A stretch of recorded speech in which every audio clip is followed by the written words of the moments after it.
प्रिया गोपी भर्तो स्फुरतु सततं वल्लभ इति रथावत्यस्माकं हृदि सुभगमूर्ते सकरुणा आचार्य चरणद्वन्द्वं भक्ति ज्ञानाब्जभास्करं नमस्यामि मनः कर्म वाग्भिरन्तस्तमोपहं दास्यं प्रयच्छतां मह्यं समस्तफलमूर्धगम् स्वामिनो वल्लभाधीश विठ्ठलेशाभिधौ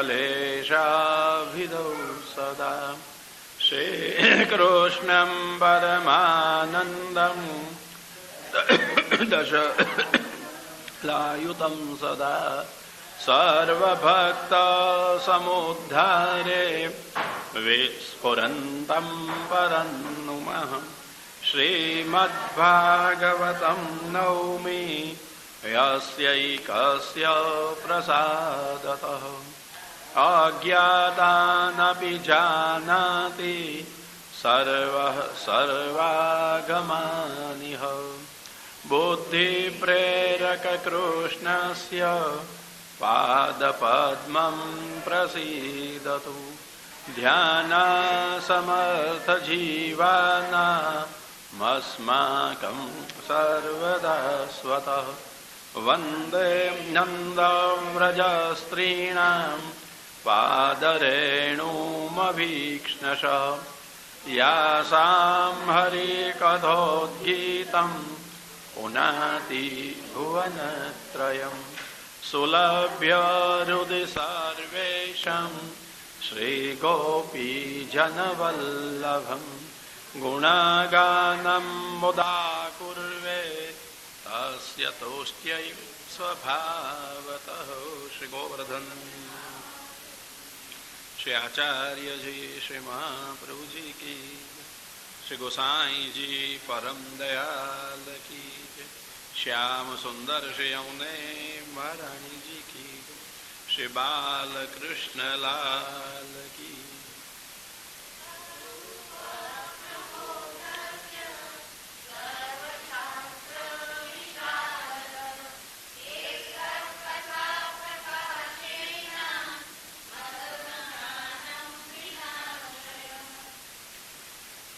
अब तो कुंता जी से आप ठीक ढंग से परिचित हो रहे हो। ऐसे तो कुंता जी को न जानने वाले बहुत कम होंगे। मर्यादा दृष्टि से, भक्ति दृष्टि से, शास्त्र दृष्टि से और व्यवहार दृष्टि से कुंता जी के बारे में सोचते सोचते बच्ची कुंता को अपन ने देखी। ठीक है, गृहस्थाश्रमी कुंता को आज जरा देखें, फिर मैया कुंता को कल से देखेंगे। ऐसा करें कि आज से देखें, जैसे कुंता को पधारना हो, दर्शन कराना हो, ऐसे कराइए। प्रयत्न करते हैं आज। कुंता जी जो प्रथा थी, पालित पुत्री हुई और कुंता नाम उसको मिला। पांडुर्वई सत्यविक्रमः कल देखा था। पांडु राजा ने उसे विवाह किया। कैसे पांडु? सत्य विक्रम, सच्चे पराक्रम वाले। सच्चा पराक्रम क्या होता है? केवल युद्ध करना, सामने वालों को जीत लेना या मार देना, वही पराक्रम नहीं होता है। पराक्रम विक्रम ये है, विशिष्ट क्रमः पादविक्षेपः तदेव विक्रमः। विशिष्ट क्रम, विशिष्ट पादविक्षेप, उसका नाम है विक्रम। चली आई परंपरागत रूढ़ियों को तोड़ के कुछ नया करना, जो उपयुक्त हो, योग्य हो, उत्तम हो, उसका नाम विक्रम। यही है पराक्रम।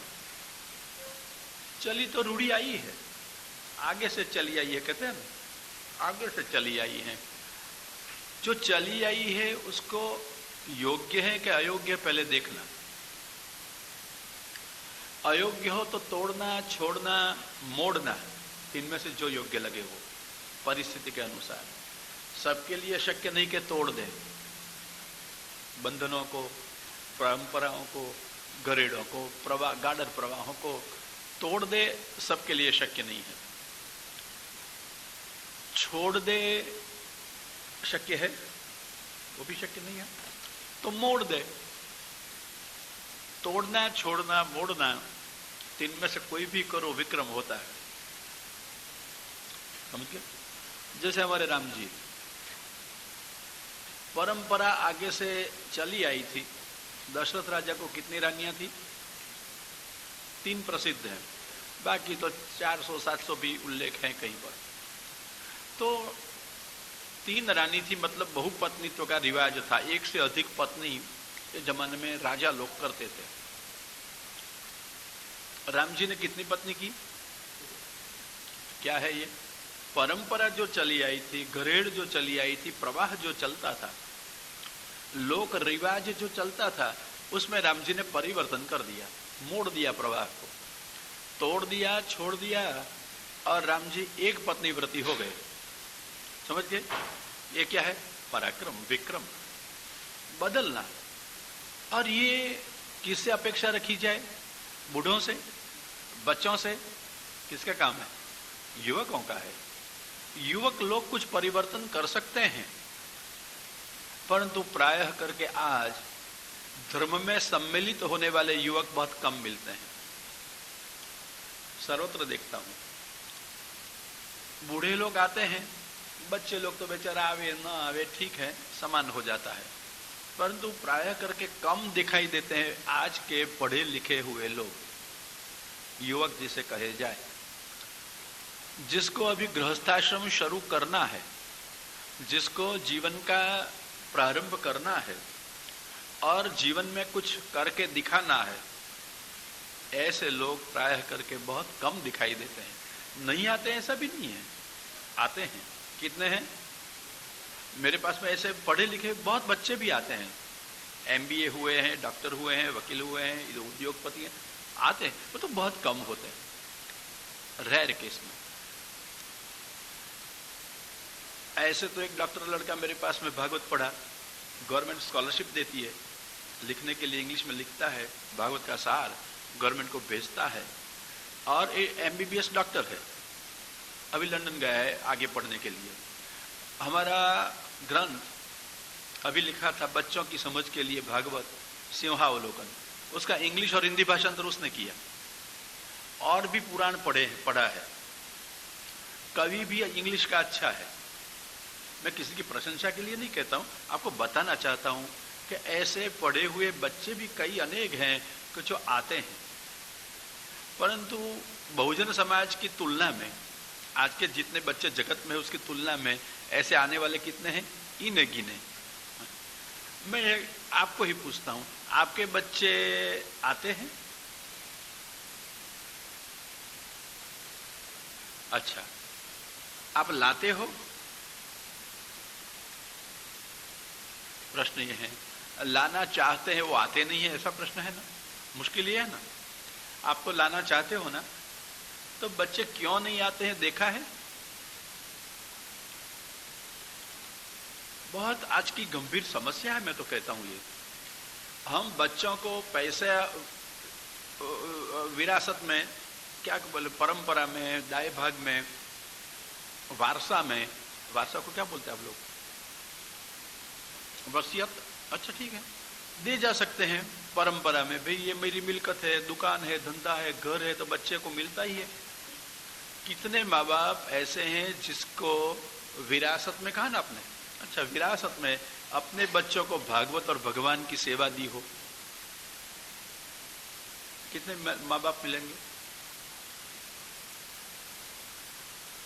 बच्ची को आपके घर में होगी, ब्याहते होंगे, हस्त मिलाप कराते हो, पढ़ाते हो, तब मेरे ख्याल से सब ज्ञातियों में शास्त्र का रिवाज है, कन्यादान दिया जाता है। 2 प्रकार से कन्यादान होता है, एक कन्या का वर को दान, वो कन्यादान, और बाद में कन्या को दिया हुआ अपना दान। 2 प्रकार से करते, कन्या को कुछ देना, वो भी होता है कन्यादान। पहले कन्या वर को दी जाती है और बाद में कन्या को कुछ माँ बाप की ओर से, स्वजनों की ओर से दिया जाता है। ये भी होता है कन्यादान। तो कन्यादान में सबने अपनी शक्ति के अनुसार पैसे दिए होंगे, जेवर दिए होंगे, साड़ियां दी होंगी, जो कुछ भी दिया होता, घर दिया होता, जो कुछ देना होता देते होंगे। कोई है ऐसे माँ बाप जिन्होंने भागवत दिया हो? कोई होंगे ऐसे माँ बाप जिन्होंने भगवान श्रीनाथ जी या कृष्ण या बाल कृष्ण जो कुछ हो, राम कृष्ण, जिसकी श्रद्धा जिसमें हो वो सेवा के लिए पधरा दिए हो? कितने माँ बाप मिलेंगे जी? वाह, धन्यवाद है। कितने अपवाद रूप सारे समाज में आपके आपने दिए होंगे कि सब देते हैं? मतलब अपवाद हो गया ना, परंपरा एक हुई ना, अपवाद हो गया। मतलब अपनी ज्ञाति में सब रिवाज है ऐसा। मतलब क्या हुआ? ज्ञाति में 1000 लोग हैं, इसमें आप एक हैं, रैर हो गए ना, अपवाद हो गया ना। सर्वसामान्य तौर पे ऐसी अपने बच्चों को परंपरा देने वाले, विरासत कहा ना आपने, क्या कहा? वसीयत। तो विरासत का अर्थ कुछ और होगा, भूल गए मैं तो। अच्छा, तो ऐसी वसीयत अपने बच्चों को देने वाले माँ बाप कितने कम हैं? अच्छा, देने को माँ बाप शायद चाहते भी होंगे, लेने वाले बच्चे कितने कम है? आप पैसा न दो, मकान न दो, धंधा न दो, दुकान न दो, घर न दो, तो मार ठोक के झगड़ा करके भी ले लेंगे। ये तो अनुभव है ना आज के जमाने में। नहीं अनुभव हो, भगवान का अनुभव न हो, परंतु देखना हो तो अशक्ताश्रम, वृद्धाश्रम आजकल शुरू हो गए ना भारत में भी, जो संस्कृति की शर्म है और देश काल की जरूरत भी है, हो गया है ना ऐसा शुरू। तो वहां जाकर बूढ़े को मिलना, बूढ़ों को मिलना, माँ मैया हो या चाचा जी हो, मिलना, उसकी करुण कथनी सुनोगे तो पता चलेगा कि बेचारे को 5-5 बच्चे को उसने पाले होंगे, तो 5 बच्चे मिलकर उनको पाल नहीं सकते, पोष नहीं सकते और विदा किए जाते हैं। ये संस्कृति जब बन रही है तब हमारे बच्चों को हम क्या दे रहे हैं? अखंड कुटुंब दे रहे हैं, छोड़ो वो भी ना हो सकता हो तो भले अलग रहें, अपनी अपनी ढंग से जिए, परंतु भागवत और भगवान का सेवन तो करें ना। व्यक्तिगत परस्पर मतभेद हो तो अलग हो जा सको, कोई बात नहीं, होते हैं और होते रहना, ये शांति की बात है। वो उसकी रीत से जिए, अपन अपन रीत से जिए, परंतु कम से कम ऐसे जीने में उसके घर में भी सेवा हो और सत्संग हो, चाहे कि न चाहे। ऐसा कल्टीवेशन हमने हमारी जनरेशन का किया है। हमने बच्चे दिए समाज को, बच्चों को कुछ दिया है जो समाज को दे सके। तो जंतु हो, पशु हो और मनुष्य के बेटे हो, क्या अंतर है उसमें? जंतु भी बेचारे जीने के लिए प्रयत्न करते हैं, पशु भी पेट भरने का प्रयत्न तो करता है, और मनुष्य भी जीने का और पेट भरने का प्रयत्न करे, तो जंतु और पशु से अधिक क्या है? समझ गए? इसलिए एक भगवत भक्त की बात याद आई मेरे को। तो एक परम भगवत भक्त थे जिसको ठाकुर जी बात करते थे, गोद में खेलते थे, ऐसे भगवत भक्त थे। कुम्मन दास जी उसका नाम था। परम भागवत महापुरुष। उसके 7 बेटे थे, 7 बहू थी, एक भतीजी और अपन 2 पति पत्नी थे। गुजारा कैसे होता हो तो भगवान ही जाने। छोटा सा खेत, इसमें से जो अनाज आवे गुजारा होता था, भूखे भी रहना पड़ता था। आप उसकी परिस्थिति समझो तो घर में मुख देखकर तिलक करने के लिए अरीसा नहीं था।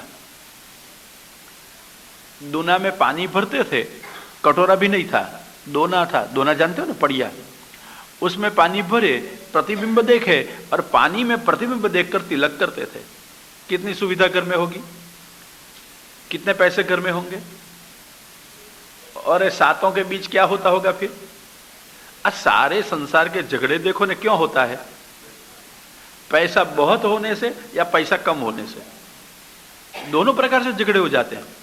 आपको आपके घर वाले पैसा देता है खर्च करने के लिए, महीने में कम हो जाए तो देखो फिर क्या होता है।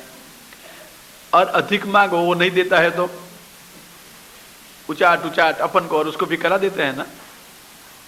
पैसा कम हो तो भी झगड़ा तो हो जाता है, और बहुत हो तो भी झगड़ा है।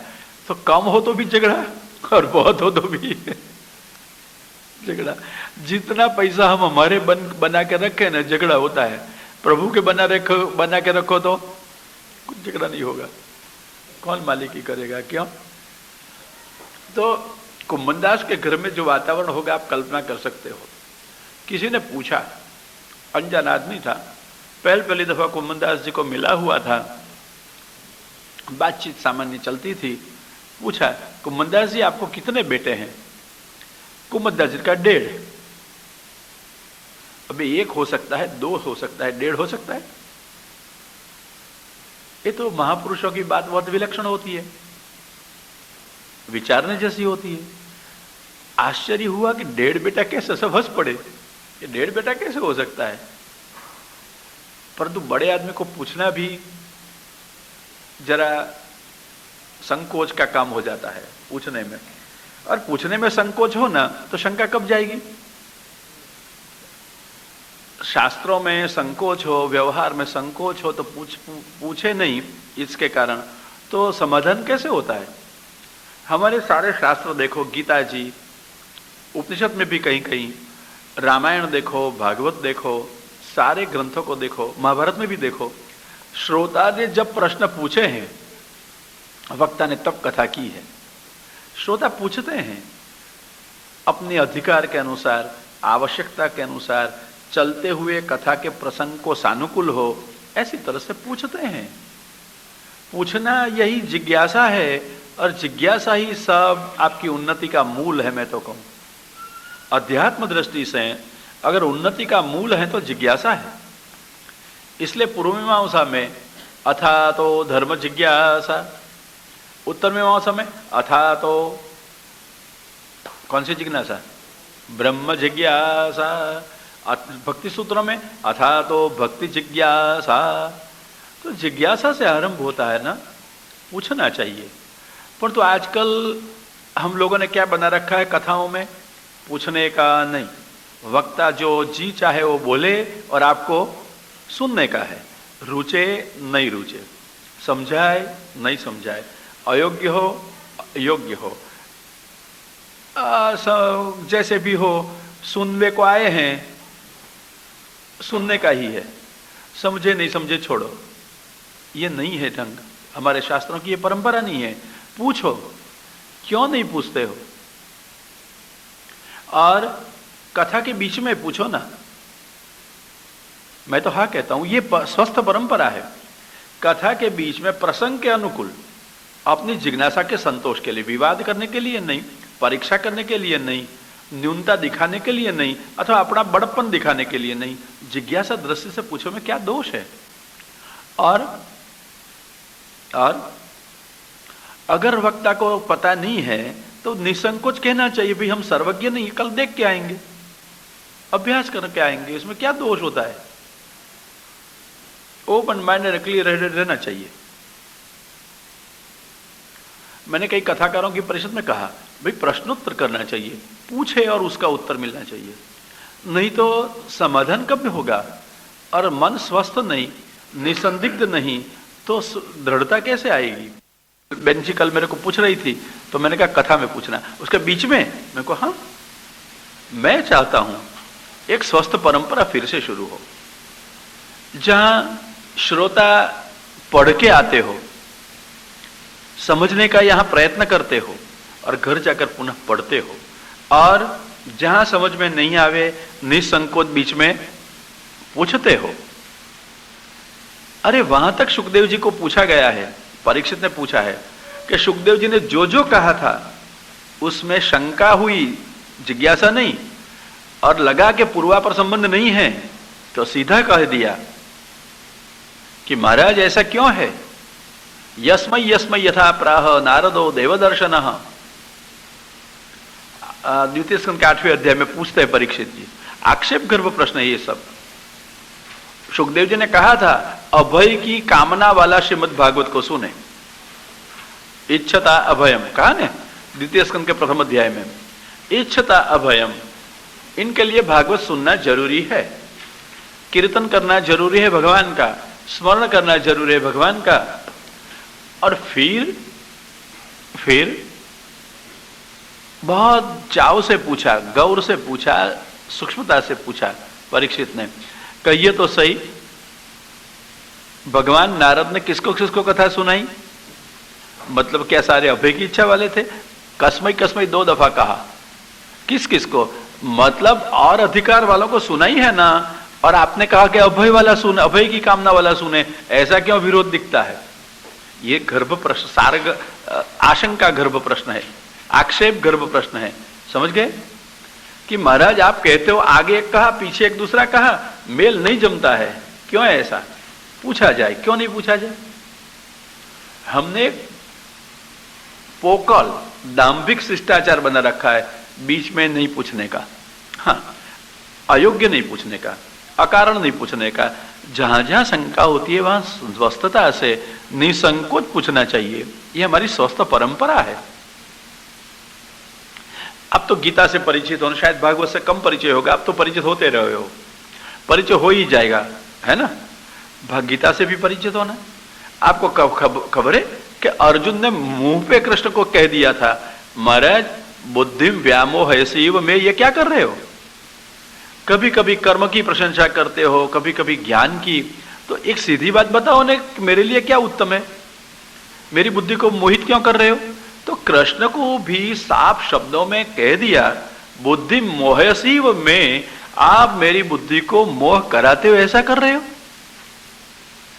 तो मेरे को जो योग्य है दोनों में से यही कहिए ना, मेरा श्रेय किसमें है? कब कहे ऐसा श्रोता? ध्यान से सुनता हो और कुछ प्राप्त करना चाहता हो। आज श्रोता जब समझना चाहता है, कुछ प्राप्त करना चाहता है, कुछ जीवन परिवर्तन चाहता है, तो पूछे बिना नहीं रह सकता है।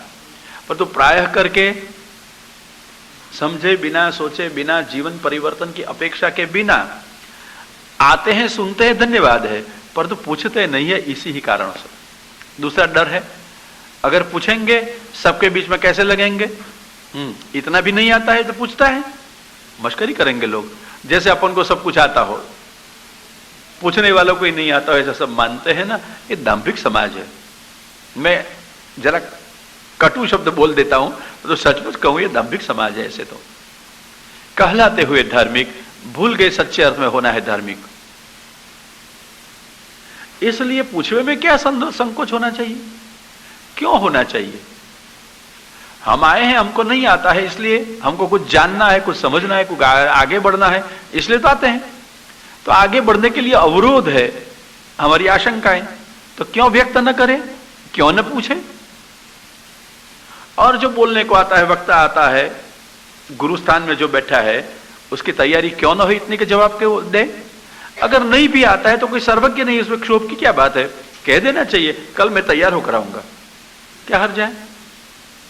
हो सकेगा नहीं? एक स्वस्थ परंपरा है कि नहीं? ये हमने गंवा दिया आज। मैं चाहता हूं, योग्य समझता हूं कि फिर से ये परंपरा प्रस्थापित हो। कब होगी? कब होगी? श्रोता प्रश्न पूछेंगे, इतना ही नहीं मैया, जब श्रोता जीवन में कुछ चाहते होंगे प्राप्त करना, श्रोता जीवन में कुछ प्राप्त करना चाहते होंगे, अवश्य पूछेंगे। हाँ, परंतु श्रवण के लिए आवे, मनोरंजन के लिए आए तो क्या पूछे बेचारा?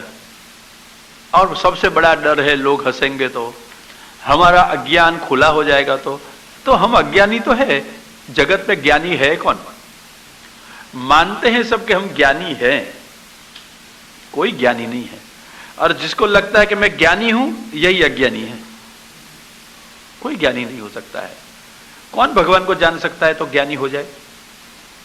न त्वं वेदाथ, वेद कहते हैं भगवान को कोई जानता ही नहीं है, अपने साधनों से, अपने बल से, अपनी पात्रता से।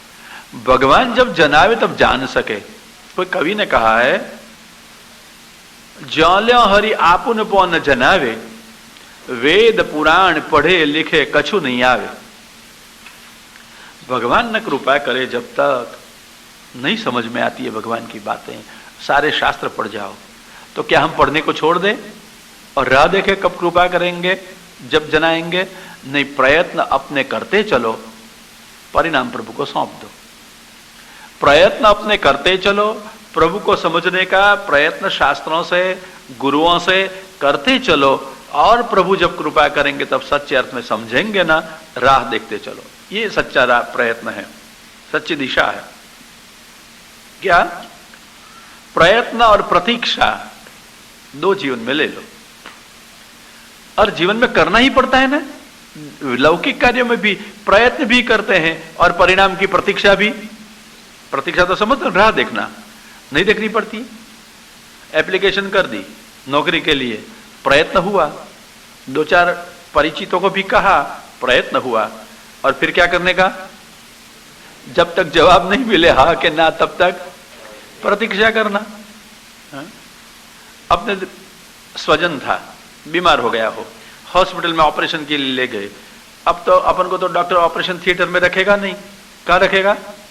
बाहर। क्या करने का? आप उसको ठीक करने का, स्वस्थ करने का प्रयत्न किया, हॉस्पिटल में एडमिट कर दिया, फिर हॉस्पिटल में ऑपरेशन थिएटर में ले गए, अपन को क्या करना बाहर? और कोई प्रयत्न अब नहीं है, प्रतीक्षा है। डॉक्टर आकर क्या कहेंगे? ऑपरेशन सक्सेसफुल हुआ, नहीं हुआ, प्रतीक्षा है। तो प्रयत्न और प्रतीक्षा है कि नहीं? घर से ऑफिस में जाते हो, रसोई वसोई घर में होती है। अबे यार, रसोई करने के लिए प्रयत्न करने का, और बहुत बाकी हो तो अपन को थोड़ी मदद भी नहीं कराते हो।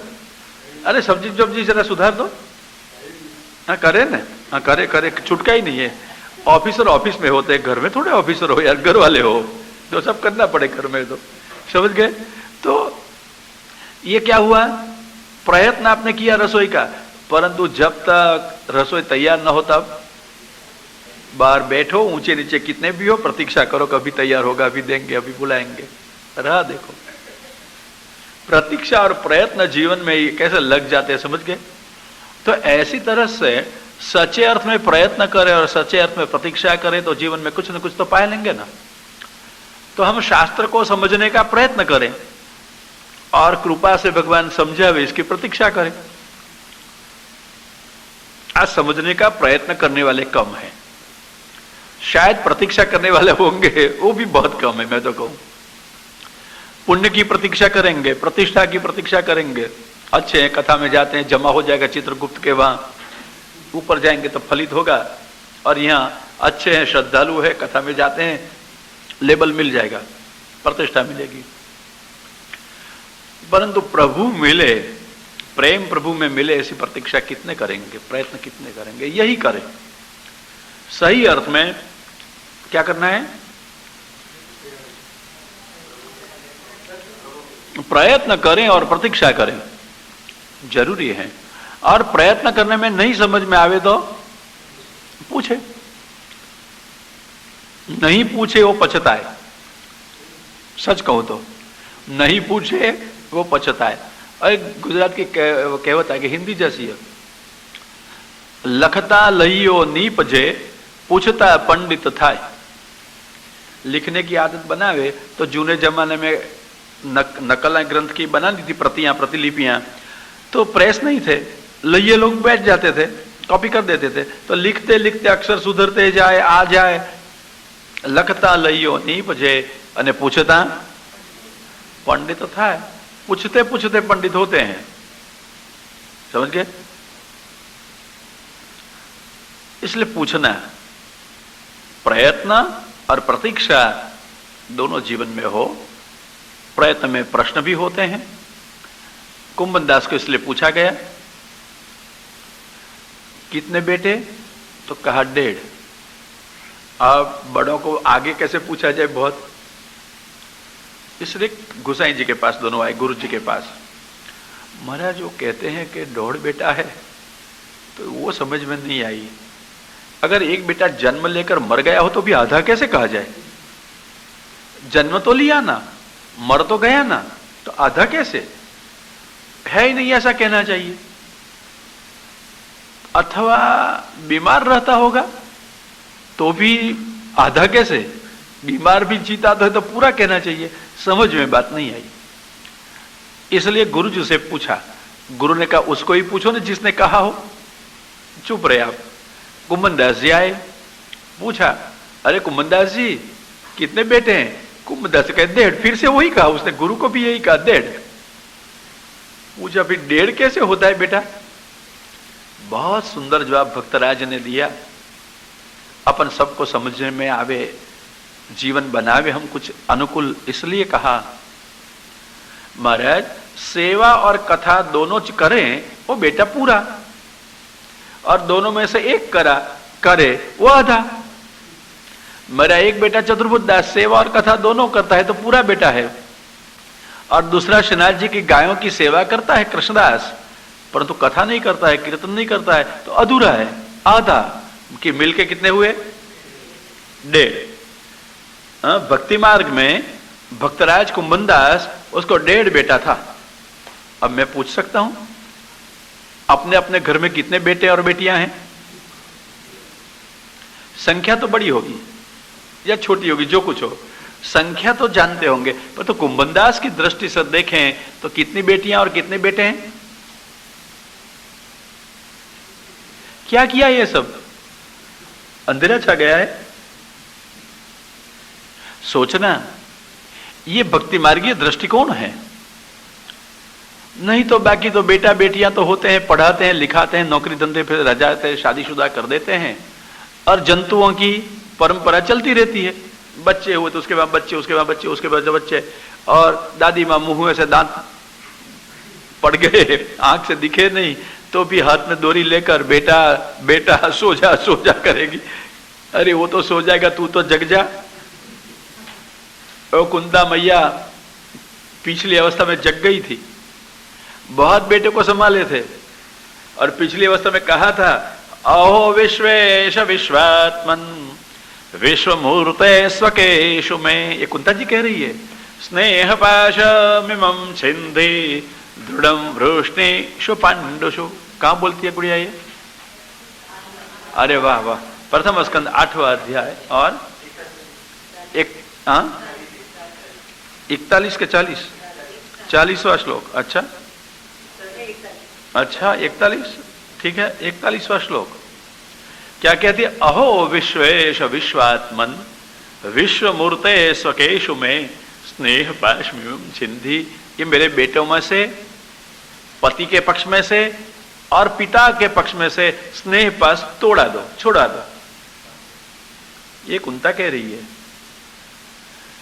जिन बेटों के लिए उन्होंने बहुत सारा कष्ट सहन किया, जीवन भर घूमती रही जंगलों में, अब बेटे विजयी हो गए। युधिष्ठिर जैसा धार्मिक सद्गुणी बेटा है, आदर देने वाला है, प्रेम देने वाला है, धिक्कारता नहीं है, तुचकारता नहीं है। आज जो दुर्दशा है घर घर में देखते हैं ना, बूढ़ों की जो उपेक्षा हो रही है ना, ऐसे बेटे नहीं थे, मान देने वाले थे। युधिष्ठिर जी घर का काम वडील को वंदन किए बिना शुरू नहीं करते थे। राज का काम भी नित्य गृहम प्रविष्टो गुरुवंदनाय। कहां आवे? प्रथम स्कंद 13वां अध्याय। गृहम प्रविष्टो गुरुवंदनाय। राजकाज शुरू करने से पहले दिवस में उठ के तुरंत युधिष्ठिर कहां जाते थे? धृतराष्ट्र के वहां। पिता माना था धृतराष्ट्र को। सचमुच धृतराष्ट्र ने कुछ भी किया था, अन्याय, अधर्म, पक्षपात, मारने के सारे प्रयत्न सब कुछ किए थे धृतराष्ट्र ने। फिर भी युद्ध हो जाने के बाद विजयी युधिष्ठिर तिरस्कार नहीं करते थे, धृतराष्ट्र को रोज पैर छूते थे, प्रणाम करते थे। कितनी उदारता है। ये क्या कहा जाए? Art of life. ऐसा कहूं ना, art of living, art of life. कोई आर्टिफिशियल बात नहीं थी, स्वाभाविकता था धर्म के कारण। और यही उदारता से युधिष्ठिर जीते थे। जो मारने वाले, अधर्म और अनाचार करने वाले धृतराष्ट्र को पिता मानकर प्रणाम करते हो युधिष्ठिर, वो अपनी मैया को, जिसने दुख के दिवस में संभाले हो, प्राण के पुण्य से भी रक्षा की हो, साथ साथ में बेचारी डोलती रही हो जंगलों में, ऐसी मैया के लिए युधिष्ठिर क्या नहीं करेंगे? करते होंगे ना। और ऐसे बेटे युधिष्ठिर जैसे धर्मशील होने पर भी कुंता कहती है मेरा स्नेह पाश छोड़ा दो। थक गई नहीं थी, उब गई नहीं थी, त्रस्त नहीं हो गई थी। थक गई है बेटों से, कुछ मानते नहीं, कुछ सुनते नहीं, मनमानी करते हैं, जो आज का अनुभव प्राय हो रहा है सबको, ये कुंता को नहीं था। और फिर कुंता कहती है स्नेह पाश में छिंदी। सर्वथा सानुकूल परिस्थिति में कुंता जी कह रही है अब मेरा स्नेह पाश छोड़ा दे। जब दुखी थी, बेटों की रक्षा करती थी, वन वन में घूमती थी, घर घर में घूमती थी, भगवान की वह प्रतीक्षा करती थी, तब कुंता जी ने नहीं कहा था मेरा स्नेह पाश छोड़ाओ। दुख की दशा में नहीं चाहा था कि उसका स्नेह पाश छूटे, सुख की दशा में चाहा है। कोई कल्पना करो कह सकता है ऐसा? सुख की दशा में सानुकूल बेटा है, सानुकूल साम्राज्य, सानुकूल वैभव, सानुकूल विलास, सानुकूल शरीर भी है, बीमारी भी नहीं है कुछ। हाँ, नहीं तो बीमारी में व्यक्ति को लगे अब छूटे तो अच्छा है। ओ पैरालिसिस हो गया, क्या होता है? अथवा क्या होता है, रक्तपीत, क्या बोलते हैं आपको उसको, शरीर गिल जाए, लेप्रेसी ना, ऐसा कुछ हो जाए तो क्या करें? फिर बेचारे को लगता है मरे तो अच्छा, अपने में भी मरे तो अच्छा लगता है, और स्वजनों को लगे को भी जाए तो अच्छा है। कौन सेवा करता है? सेवाभावी लोग हॉस्पिटलों में करते होंगे, अलग बात है। परंतु ऐसी परिस्थिति तो कुंता की कुछ नहीं थी कि वो थक गई थी, उब गई थी, स्नेह पाश छोड़ाओ, कंटाल गई, उब गई सबसे, नहीं। इतने सानुकूल बेटे, सर्व सफलता, सर्व विजय, मान प्रतिष्ठा सब मिल गए थे, राजमाता थी, क्या बाकी था?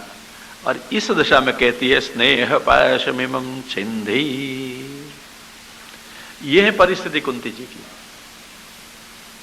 और हम कितने जुड़ के बैठ गए सबसे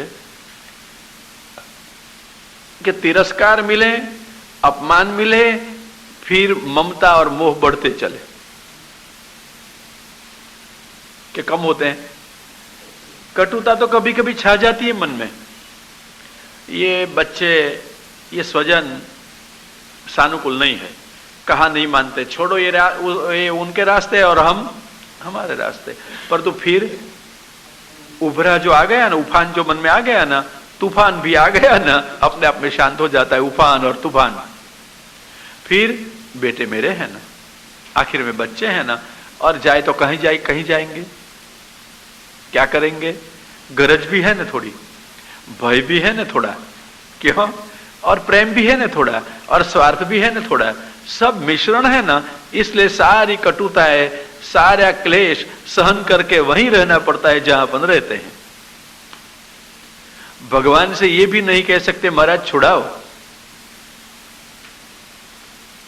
ना, कभी कभी आवेश में बोल भी देंगे, भगवान को कहेंगे छुड़ाओ, पर तो अगर भगवान छुड़ाने को तैयार हो जाए तो छूटेंगे। एक और बच्चे को मिलने दो महाराज, मरने से पहले, बाद में देखेंगे। कुंता जी हिम्मत से कह सकती हैं स्नेह पाशमिमं छिंदी।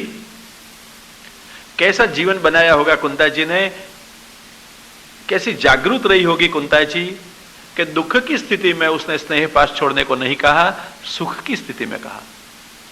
पुत्रों के प्रति कर्तव्य पूरा हो गया था, तब बोली स्नेह पाशमिमं छिंदी।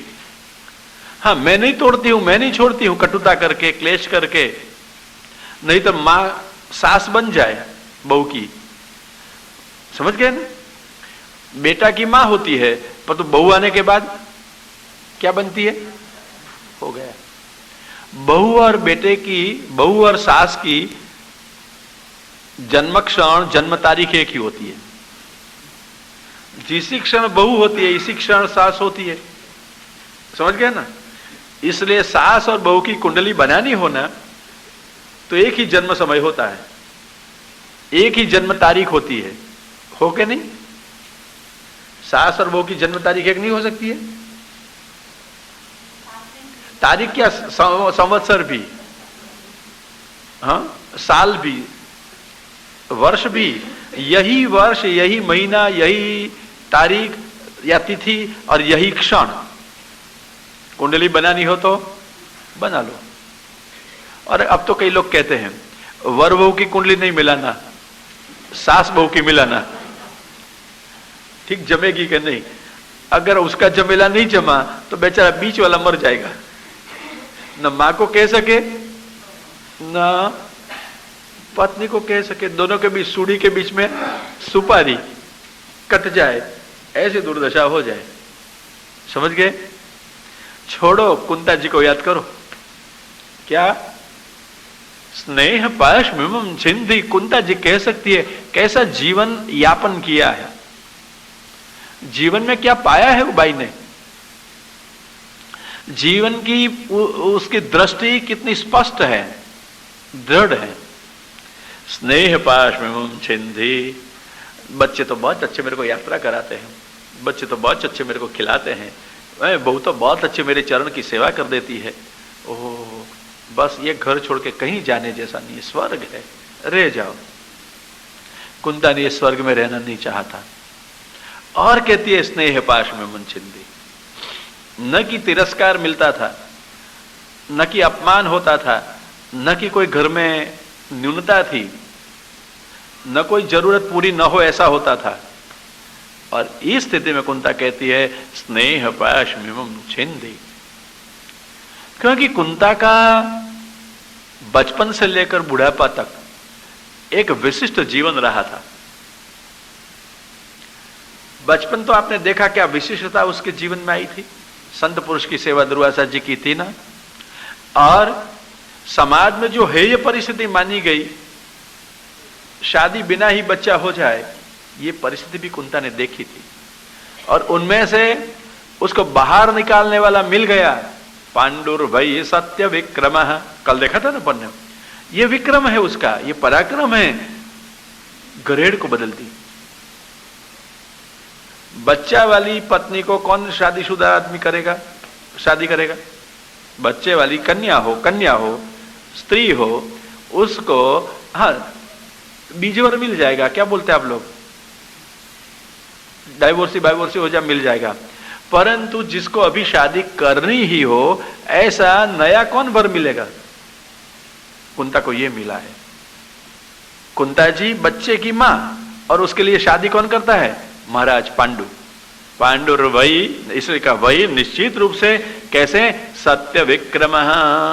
ये सत्य पराक्रम है। क्या है कि सामने वाले की परिस्थिति को देखकर,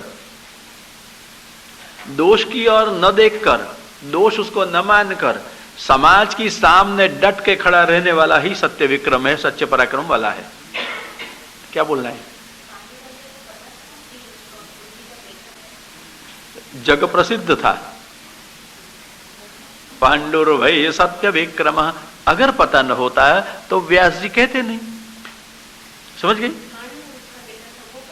हाँ हाँ, नहीं बेटा सब जानते थे, देखो सब जानते थे कि कर्ण उसका बेटा है। हाँ हाँ जी, इसलिए कि कर्ण, कल बताया था ना, वो पेटी बहती गई और सारथी ने निकाली सूत, तो उसको सूत पुत्र कहा गया, अपमानित किया गया, क्योंकि प्रसिद्धि थी सूत ने पोषा, इसलिए पोषक भी माँ बाप माने जाए। हाँ, व्यक्ति के लिए 5 माँ बाप माने गए बेटा, एक नहीं 5 माँ बाप है। एक जन्म देने वाले, एक पोषण करने वाले, एक रक्षण करने वाले, एक शिक्षण देने वाले और एक कन्या देने वाले, 5 पिता है। समझ गई? विश्व पिता तो है ही, इसके अतिरिक्त 5 पिता माने गए बेटा। समझ गई? इसलिए क्या हुआ?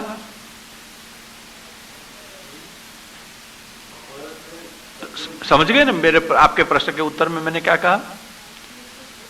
हाँ, इसलिए सूत ने पाला, सूत पुत्र कहा गया, बराबर है। बाकी तो सूर्य पुत्र है, वो सब जानते थे, सूर्य पुत्र है जानते थे, और कुंता का बेटा है वो भी जानते थे, कर्ण भी जानता था, और पांडव भी जानते थे, और आसपास के लोग भी जानते थे, और पांडु ने जान के ही स्वीकार किया था, इसलिए कहा पांडुर्वै सत्य विक्रमः। क्या कहना है आपको? समाधान हो गया बेटा? हाँ, क्या पूछना है? हाँ हाँ, तो अच्छा,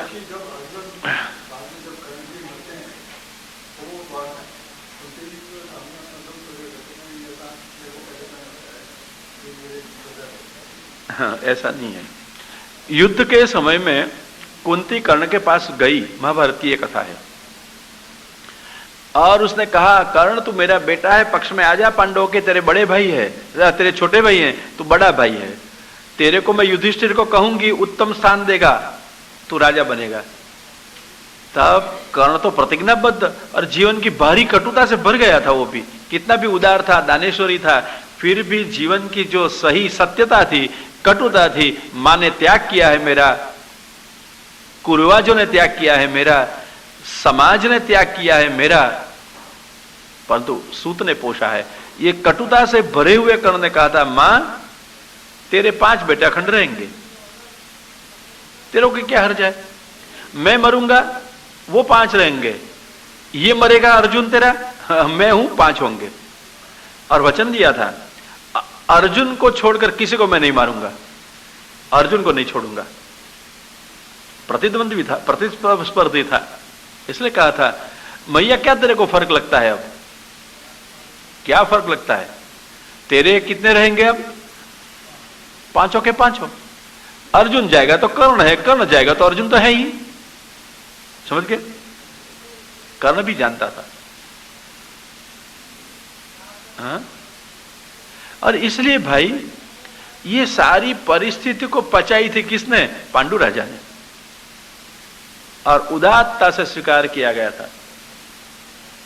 पांडुर्वै सत्य विक्रमः। इसलिए मैंने कहा कि जो चली आई हुई लोगों की संसार परंपरा, उसको तोड़े मोड़े छोड़े उत्तम प्रकार से अपनावे, उसको कहते हैं विक्रमः। गांधी जी ने भारत के स्वातंत्र्य के लिए जो प्रणालिकागत बातें थी, मारना तोड़ना फोड़ना ये सब हो रहा था, क्रांति हो रही थी, भगत सिंह आदि शूरवीर हो गए थे, शहीद हो गए, ठीक है। गांधी जी ने ये सारी परंपरागत जो बात चली आई थी, क्रांति करना, लड़ाई झगड़ा करना छोड़ दिया, अहिंसक क्रांति की। ये क्या है? विक्रम है, पराक्रम है, रास्ता बदल दिया, मोड़ दिया। व्यास ने क्या किया है? भागवत में भी क्रांति की है, विक्रम है। क्या?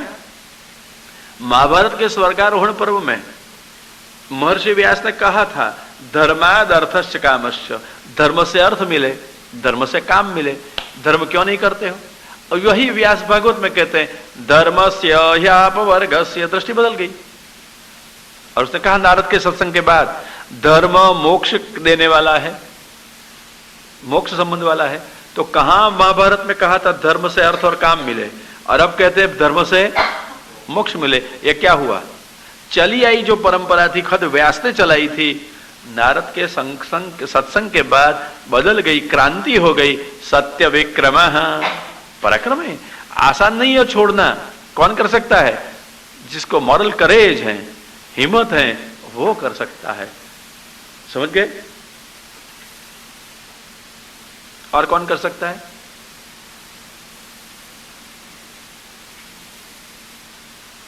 समझ गए आप? इसलिए भाई ये पांडु जी को ब्याही, तब एक उदार दृष्टिकोण वाला पांडु, इसके संग से कुंता जी में कौन सी दृष्टि पनपी होगी? ऐसी एक स्वस्थ जीवन दृष्टि कुंता जी में है। संसार की सामान्य गृहस्थों की परंपरा है कि शादीशुदा होते हैं, बच्चे होते हैं, तो बच्चे माँ बाप का पोषण करते हैं, एक सामान्य परंपरा है। तो कुंता जी सामान्य परंपरा में नहीं रही। उसने कहा स्नेह पाशमिमं छिंदि, परिवर्तन करे या ना। जो पद्धति जीवन की थी उसको तोड़ा मोड़ा छोड़ा, कुंता ने चाहा, मोड़ दिया कि आज तक मैंने सबसे स्नेह किया, मैंने सबके लिए जो कुछ करना चाहिए था किया, अब वो लोग मेरे लिए कुछ करें, मैं नहीं चाहती हूं। देखो, सुखी होना होते उपाय कुंता जी ने बताया है, बुढ़ापे में कैसे रहना। जिन बच्चों को हमने सुखी किए हो, ऊंचे उठाए हो, बहुत दुख इन लोगों के लिए सहन किए हो, ये बच्चे जो सुखी हैं अपन को सुखी करे, ऐसी आशा भूल से भी मत रखो। अगर सुखी होना है तो ये कुंता जी सिखा रही है। बच्चे सुखी उसने किए, नहीं चाहता अब सुखी बच्चे मेरे को सुखी करें, इसने कहा स्नेह पाश में मम छिंदी, मेरा स्नेह पाश छोड़ा दो। ये क्या है? क्रांतिकारी दृष्टिकोण नहीं है, नया मोड़ नहीं है जीवन को।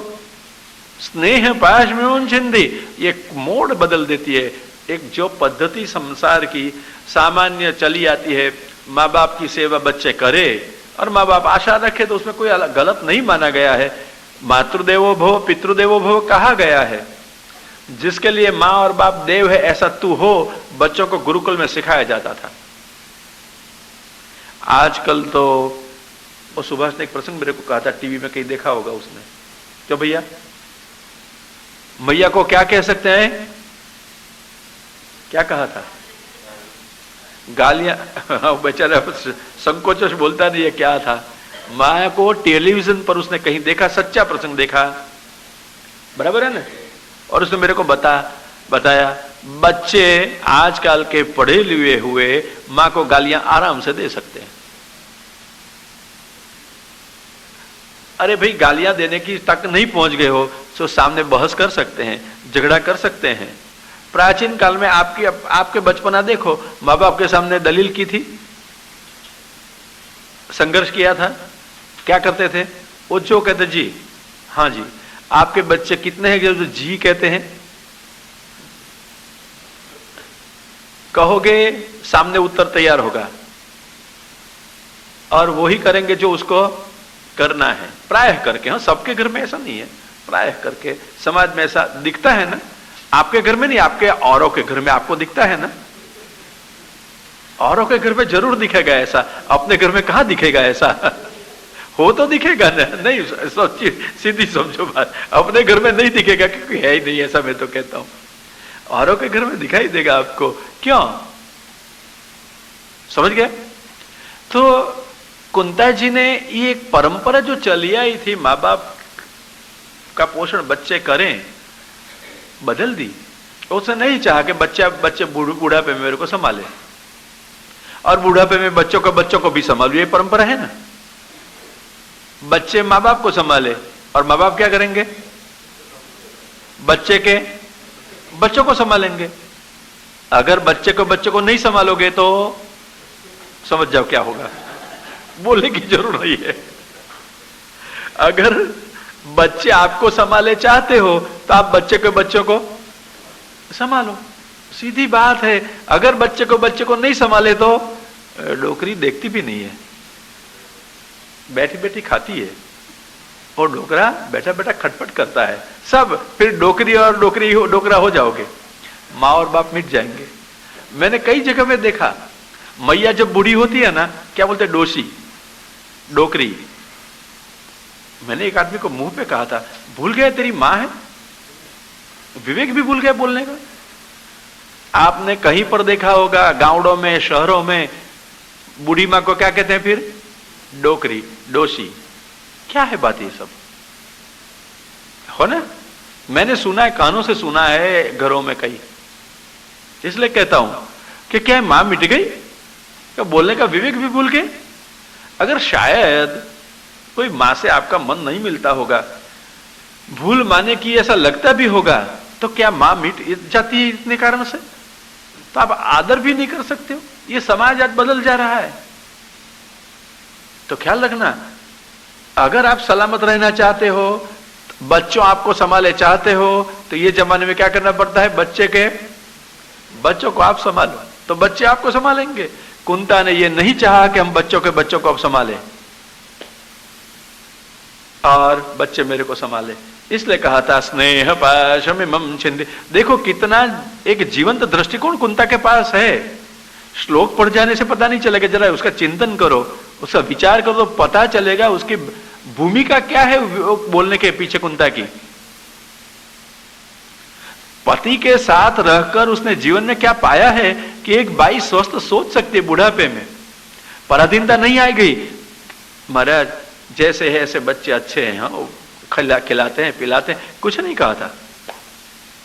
बुरे हैं ऐसा भी नहीं, अच्छे हैं ऐसा भी नहीं। स्नेह पाशमिमं छिंधे, अरे सानुकूल बच्चे ना हो तो स्नेह पाश अपने आप में शायद टूटेगा नहीं तो शीर्ण तो हो जाएगा, जीर्ण तो हो जाएगा। पर तो अच्छे बच्चे हो, आज्ञाकारी बच्चे हो तो सच कहना स्नेह पाश जीर्णशील होगा कि सुदृढ़ होगा, आसक्ति बढ़ेगी या कम होगी। यही परिस्थिति में अब कुंता कहती है स्नेह पाशमिमं छिंधि। देखो जीवन के बारे में कितना सोचने वाली एक स्त्री है वो कुंता। मात्र खाना पीना और बच्चे को जन्म देना और बुढ़ापे में बड़े होकर के जीना, ये कुंता का जीवन नहीं है। देखा कुंता के जीवन में क्या है, क्रांति है, एक विचार सरणी है, एक विचार पद्धति है, जीने का कोई तरीका है उसके पास में, अपना ध्येय स्पष्ट है, अपना ध्येय स्पष्ट है। मैं सच्चे कहूं कर्तव्य निष्ठा है।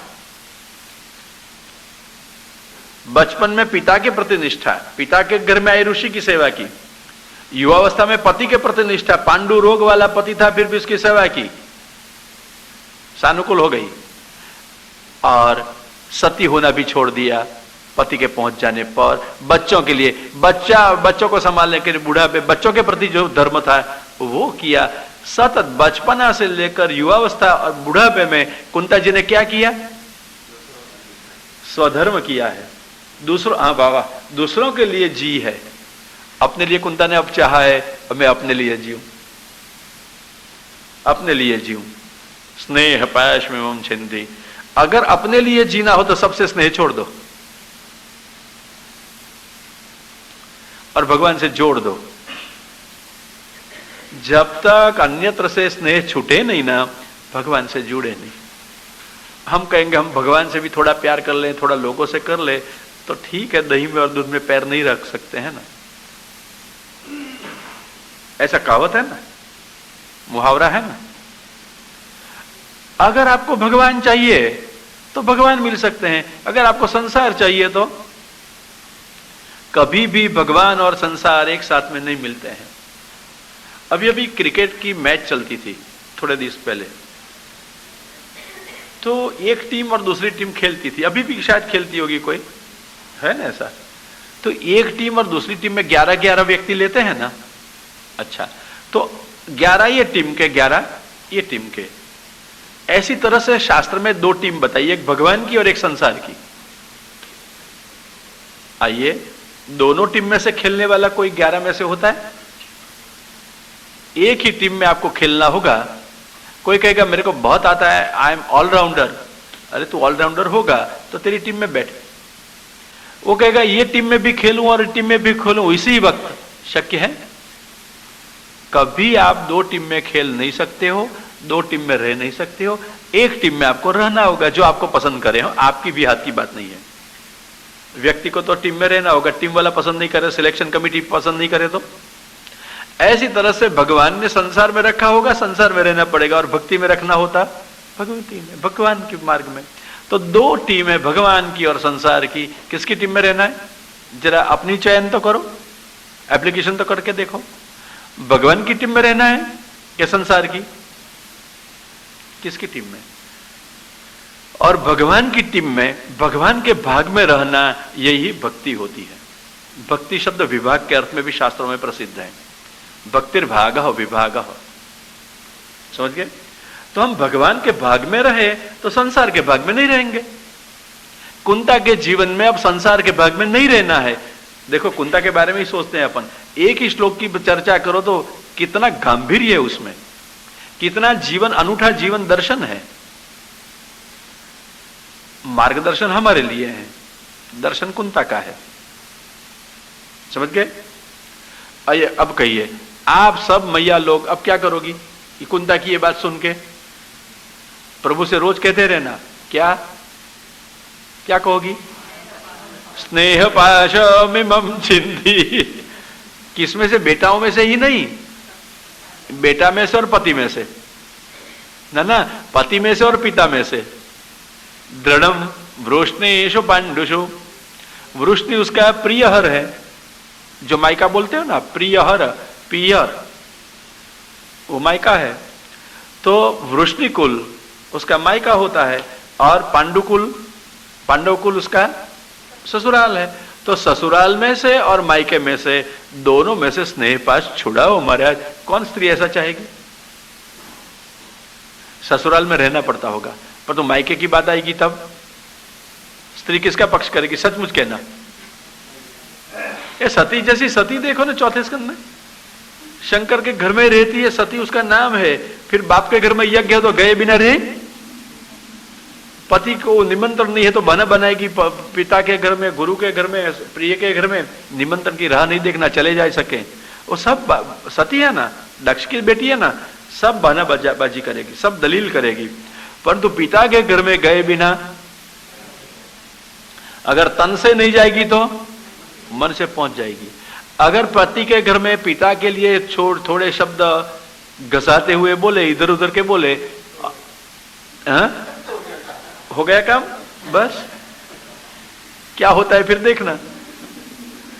ममता, पति का घर, पिता का घर छोड़ा है, पिता ने दान कर दिया है पति को, फिर भी मन में स्थान नहीं चला गया है, मन में से पिता के घर का। और इसलिए पिता के बारे में कोई इधर उधर बोलेगा तो कह देंगे, मुझको जो कहना है कहने का, मेरे बाप को कुछ नहीं कहने का, मेरी मां को कुछ नहीं कहने का। क्यों? क्या है वो? स्नेह पाश छूटा है। और मायके में आई, पति के घर के कुछ बोले तो उसके बारे में मत क्यों ना, पति के प्रेम से वो भी नहीं सहन कर सकती है, तो दोनों ओर से बेचारी बधी हुई है। वो पति शायद एक ओर से बधा हुआ कि दोनों ओर से, न जानिए स्त्री की ही बरबस दशा है।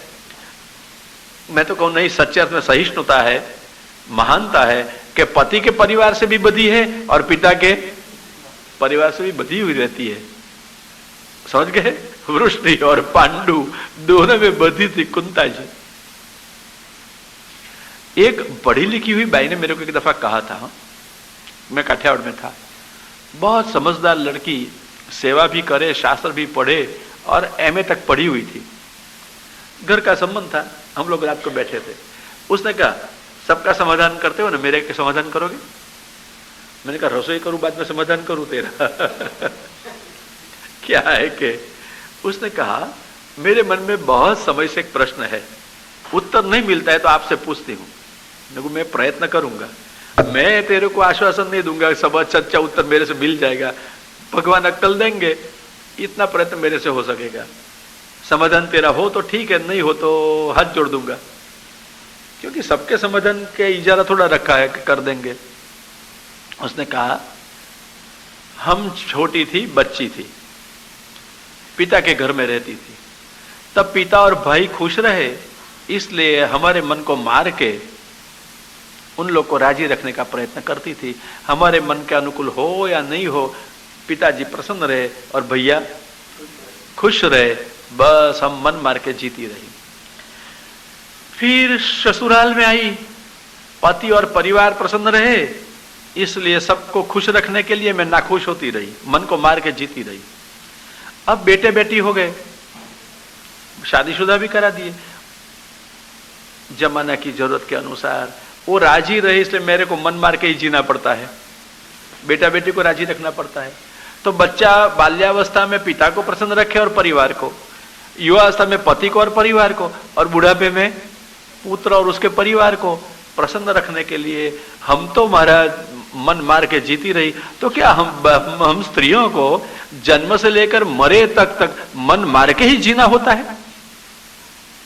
आप सबका ये प्रश्न तो है ना, आप बोलोगे नहीं, पर तो है तो सही ना, बोलने से गड़बड़ हो जाए थोड़ी, इधर उधर कोई देखे अच्छा नहीं लगेगा, पर तो हर एक के मन में ये प्रश्न है। एक लड़की ने मेरे को ये भी कहा था, पुरुष को जो करना है वो कर सकता है, और स्त्री को करना हो तो पूछना पड़ता है, पूछना पड़ता है, और अच्छी बात करनी है तो भी पूछना पड़ता है, बुरी बात में तो छोड़ो, नहीं करनी होती है, अयोग्य तो नहीं करना होता है, योग्य करना हो तो भी अरे कई बाई तो ऐसी है, कथा में आना हो तो भी पति जी कहे तो आ सकती है और सती नहीं आ सकती है, नहीं तो आज्ञा लेनी पड़ती है।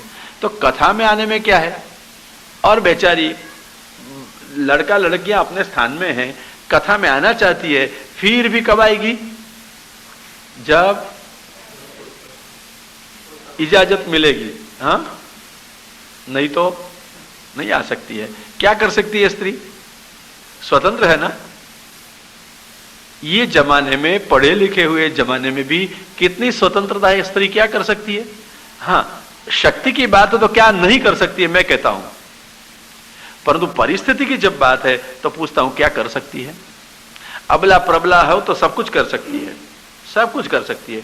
भारत में कई वीरांगनाएं हो गई, कई पंडित विदुषियां हो गई, परिस्थिति परवश होने पर स्त्री क्या कर सकती है, बोलो नहीं कर सकती कि कर सकती है, क्या कर सकती है, क्या कर सकती है। शंकर जी को छोड़ के गई, अच्छा, वो कहते हैं सती शंकर जी को छोड़ के गई, कभी छोड़ के गई थी, सती शंकर जी को छोड़ के गई, क्यों, मायके की बात आ गई थी। नहीं नहीं, सती शंकर जी को छोड़ के कहां गई, गई थी वहां से मन में ध्यान करके वापस आ गई, गई थी और वापस आ गई। कहां जाएगी, परिस्थिति प्रेम बांध देंगे। और आप सबको अनुभव है ना, स्त्रियों को बुरा मत मानना। हाँ, आप परिस्थिति के सामने क्या कर सकते हो, आपके घर की परिस्थिति में रहना पड़ता है कि नहीं। और उत्तर मत देना, माथा भी मत हिलाना। आपको अपने घर की परिस्थिति पसंद है, बोलना मत, माथा भी मत हिलाना, मुंह भी मत हिलाना। मैं सच्चा को समाज का बहुत अनुभव है मेरे को, इसलिए कहता हूं, प्राय करके 90% परिवार ऐसे हैं जिसको पसंद नहीं है परिस्थिति अपनी, परंतु लाचार हैं और कोई कर नहीं सकते हैं, और दबे हुए चंपे हुए जो है उसका निर्वाह करना पड़ता है। क्या ये ब्रह्मास्त्र मैंने कब कहा, नहीं रोती ऐसा मैंने नहीं कहा। मैंने क्या कहा, मैंने क्या कहा, क्या कहा मैंने, रोती ऐसा कहा, क्या कहा, परिस्थिति पसंद न होने पर भी जीना पड़ता है। 90% समाज में ऐसे परिवार मिलेंगे जिसको अपनी परिस्थिति से परितोष नहीं है, मन अनमना है, और फिर भी जीते रहते हैं। समझ गए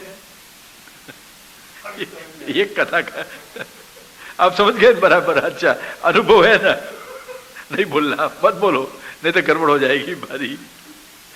एक घटी हुई घटना कहूं, एक आदमी मेरे को मिलने का आया था, 60-70 वर्ष का था।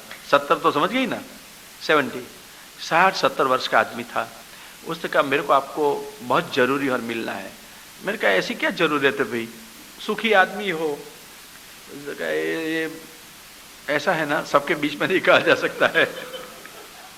मैंने कहा ऐसा तेरे को क्या खानगी है, लड़के लड़की आपने अपने स्थान में है, तू सुखी जीता है, मोटर गाड़ी फिराता है, फिर भी मेरे को अकेले में बात करना है।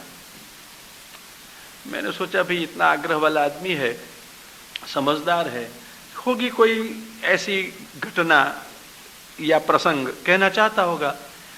मैंने कहा अच्छा कहिए, बैठ भाई एकांत में। थोड़ी देर बिठाया उसको, और हम लोग है ना कथा तो करते हैं, समाज की सेवा तो करते हैं, अंदर रहे भगवान की, बाकी समाज सेवा भी बहुत करने की होती है। ऐसे प्रॉब्लम्स बहुत होते हैं, ब्लेम, प्रॉब्लम, क्लेम, ये सब बहुत चलते रहते हैं, समाधान मांगते हैं। तो उसने काका जी एकांत में बैठे, कहा आसपास देखा, कोई सुनेगा नहीं ना। एक 60 साल से 70 साल का मैं हुआ, 20 साल में ब्याह करा था बाप ने, 50 साल से एक प्रश्न है, किसी को कह नहीं सकता हूं। आपकी कथा सुनी, विश्वास हुआ आपसे समाधान मिलेगा, इसलिए कहता हूं मुझे क्या करना चाहिए। किसके बारे में क्या करना चाहिए काका जी,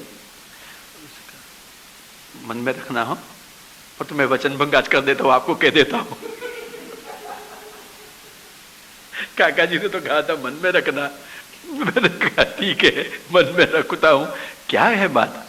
उसने कहा और किसी को बात जाए नहीं तो आग लग जाएगी जीवन में।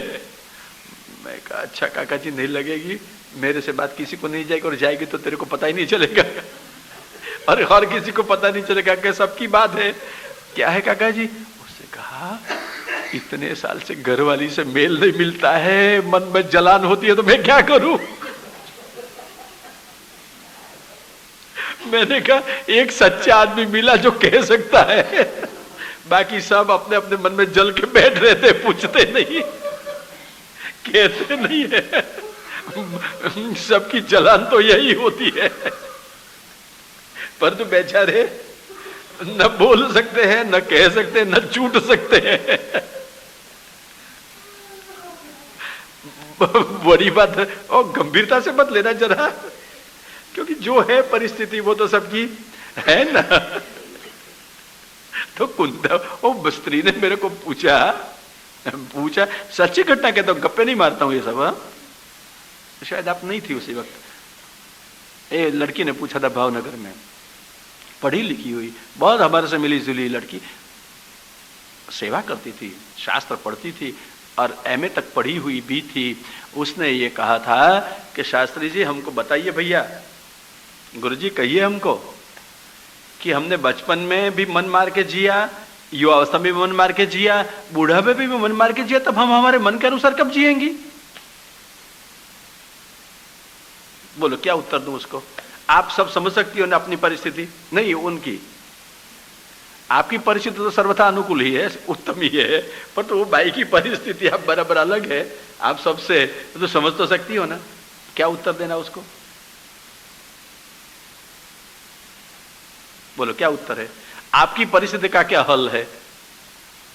यही उत्तर है भैया। क्या हो सकता है? क्या? लो वो कहता है हरी इच्छा। अरे कोई मारता रहे और वो क्या हरी इच्छा मार? क्या बेटा? हल ढूंढने का क्या प्रयत्न करे, हाल ही ऐसा है कि हल मिले ही नहीं। बेहाल हो जाते हैं और बोल सकते नहीं है। समझ गई क्या परिस्थिति होती है? हल क्या ढूंढे, हाल ही विचित्र है और बेहाल हो जाते पर तो बोल सकते नहीं है। जीना पड़ता है, परिवार की प्रतिष्ठा बचाने के मुंह सीके, मुंह मुद के नहीं, मुंह सीके जीना पड़ता है। क्या? किसको? एडजस्टमेंट तो करना पड़ता है। एक अंग्रेज ने कहा था, फोर्ड ने या किसी ने, life Dai name is an adjustment. जिंदगी का नाम ही है एडजस्टमेंट। पर एडजस्ट कौन करता है? अरे भैया मेरी बात समझो पहले, एडजस्ट जीवन में कौन करता है? एडजस्ट नहीं, एडजस्ट, ADDJUST। न्याय कौन देखता है? स्त्री को, पति को, पुरुष को अपनी जीवन पद्धति मिले ये देखकर न्याय कौन करता है? एडजस्ट, उमेरो न्याय को। हाँ अपनाओ न्याय को। कहां है?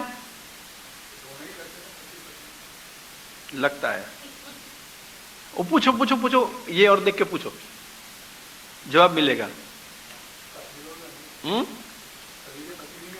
तो तुम्हारी घर वाली नहीं आई होगी इसलिए बोलते हो।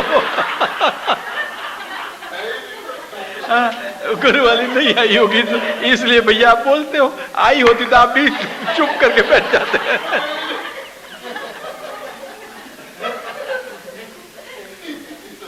तो आप समझना, एक भक्त कुंता के जीवन में से कैसी बात बनती है, कैसा विश्लेषण उसका हो सकता है और उसका हल कुंता ने निकाला है कैसे।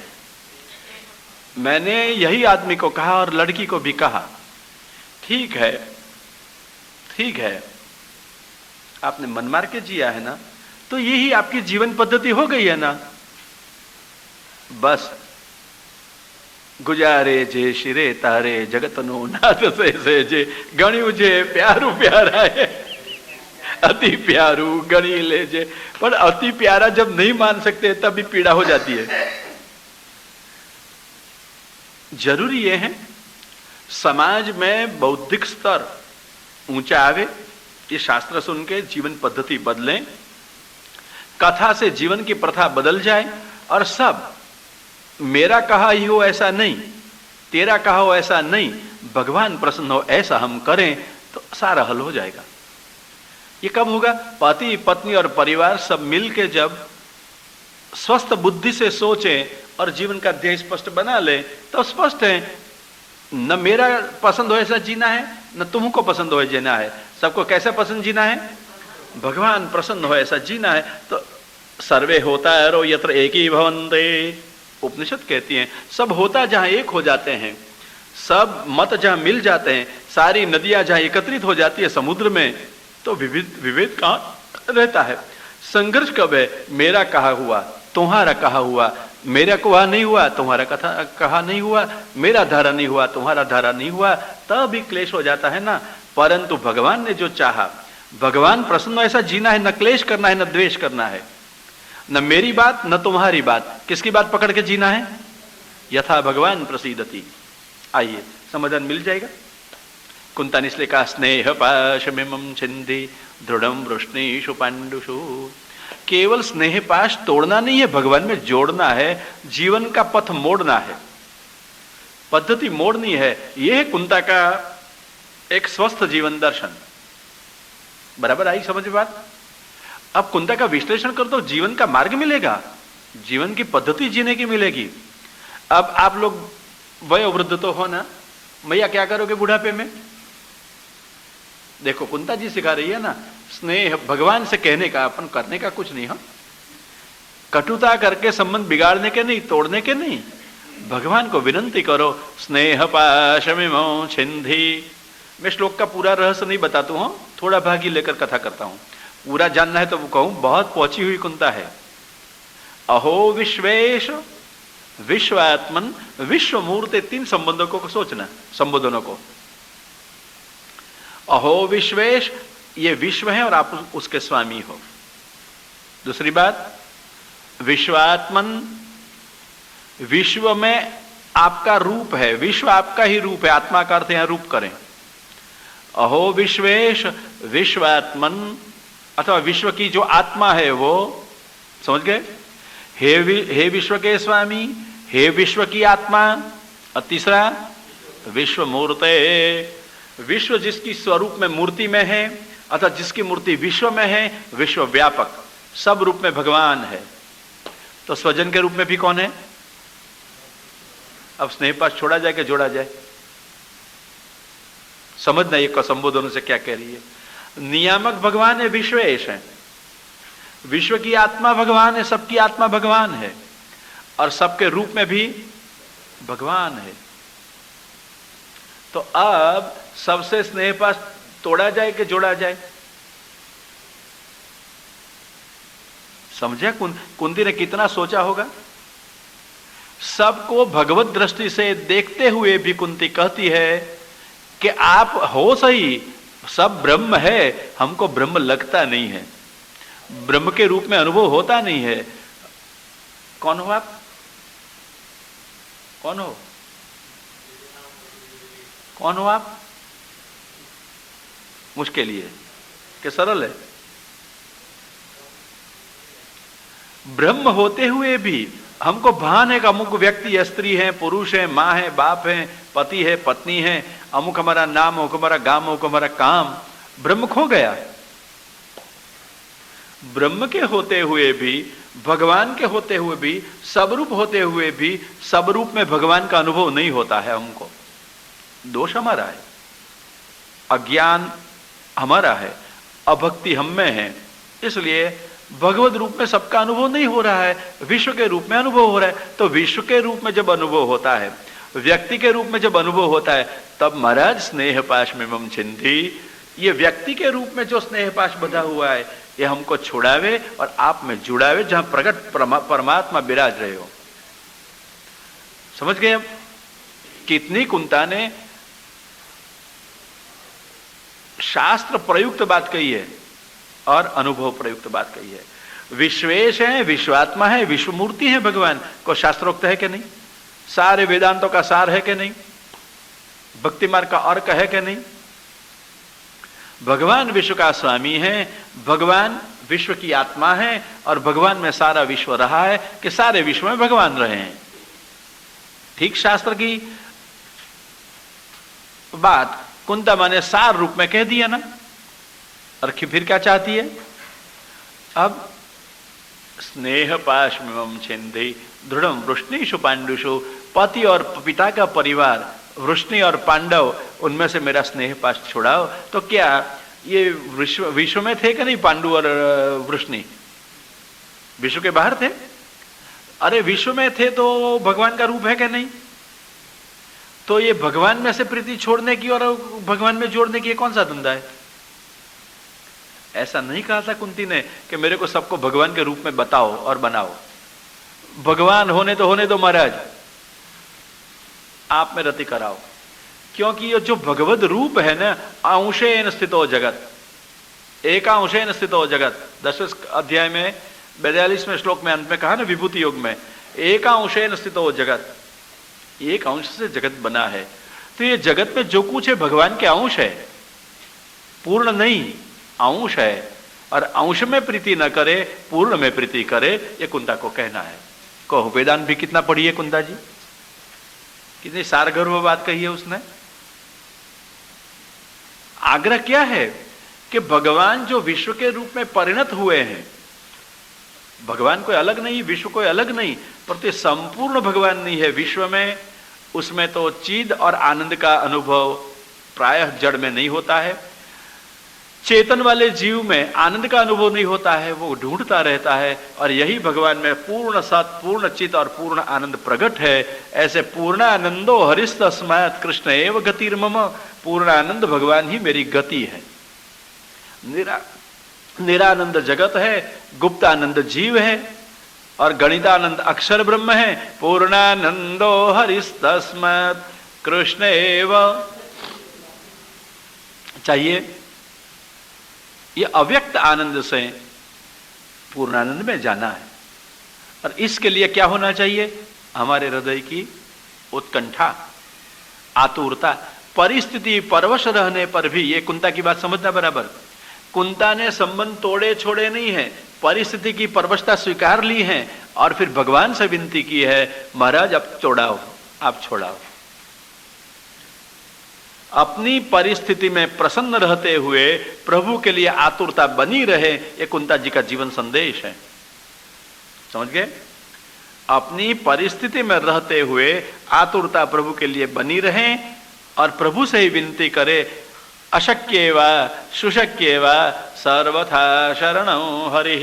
विवेक धैर्य आश्रम में आचार्य जी ने बताया ना, अशक्य हो कार्य अथवा सरलता से होने वाला हो, दोनों परिस्थितियों में करना क्या है? शरणं हरिः, हरि की शरणागति करनी है, सफलता मिल जाएगी। सर्वोपाय वेदीश्वरः, सब उपायों को तो भगवान जानते हैं ना। हिरण्यकशिपु ने कैसा अटपटा वरदान मांगा था? दिवस में नहीं मरूं, रात में नहीं मरूं, घर में नहीं मरूं, घर बाहर नहीं मरूं, जल में, स्थल में, अंतरिक्ष में नहीं मरूं, अस्त्र शस्त्र यंत्र तंत्र मंत्र से नहीं मरूं, मनुष्य यक्ष गंधर्व किन्नर किसी से नहीं मरूं। कितनी शर्तें रखी थी? मर सकता था, कैसा अटपटा वरदान था।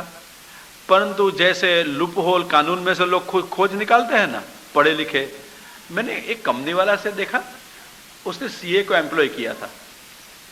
मैंने सोचा उसको क्या जरूरत है कि सीए को एम्प्लॉय करना। हाँ आपकी बात नहीं करता हूं मैं तो और सीए की बात करता हूं। तो एक सीए को, चार्टर्ड अकाउंटेंट को एम्प्लॉय किया था। मैंने सोचा ही बड़ा आदमी है, हिसाब बहुत तगड़ा रहता है, तो व्यवस्थित रखने के लिए सीए को रखा होगा। और जरा घर का संबंध था, मैंने पूछा, और एक नहीं 5-7 सीए रखे थे, बहुत बड़ा तगड़ा व्यापार था। मैंने कहा 5-7 सीए क्यों रखे भाई, बहुत हिसाब व्यवस्थित होगा। उसने कहा देखो आपसे छुपाता नहीं बताऊं, हिसाब रखने के लिए नहीं, कानून में से लूप होल खोजने के लिए 7 को एम्प्लॉय करता हूं। खानगी रखना, बता मत देना सबको,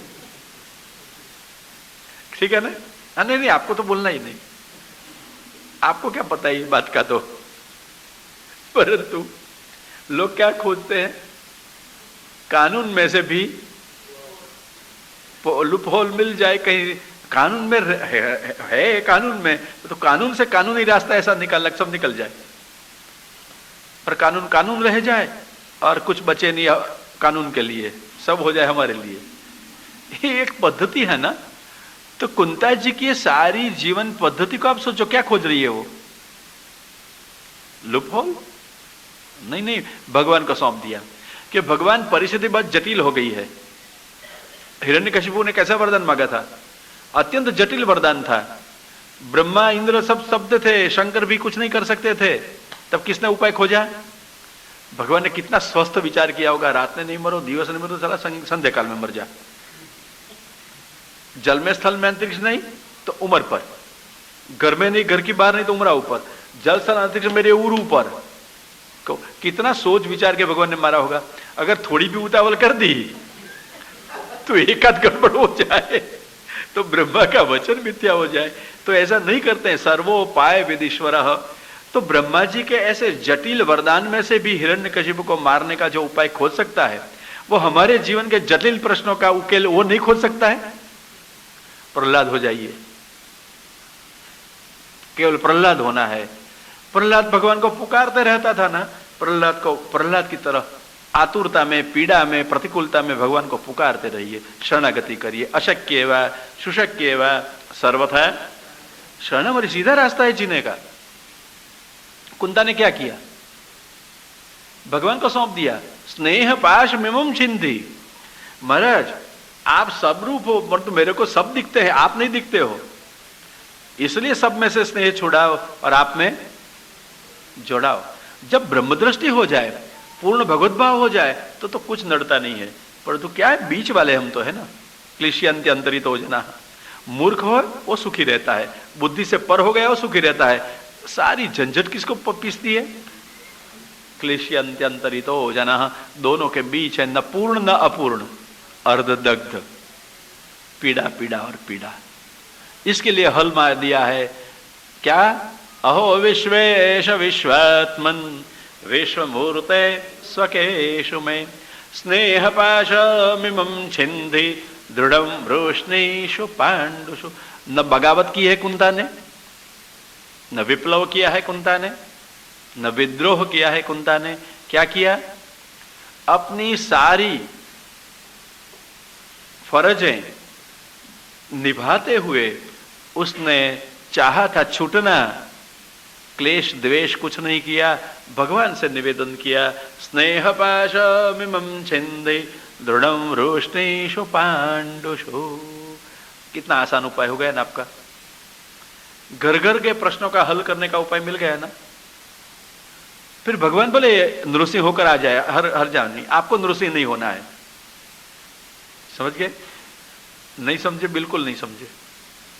अपने प्रश्नों को हल करने के लिए अपन को नृसिंह नहीं होना है, उग्रता नहीं करनी है, व्यग्रता नहीं करनी है, संघर्ष नहीं करना है। अपन को क्या करना है? प्रहलाद होना है, प्रभु को ही पुकारना है। जो सहन करना है वो सहन करना है। इसलिए महाप्रभु जी ने कहा त्रिदुख सहनम धैर्यम।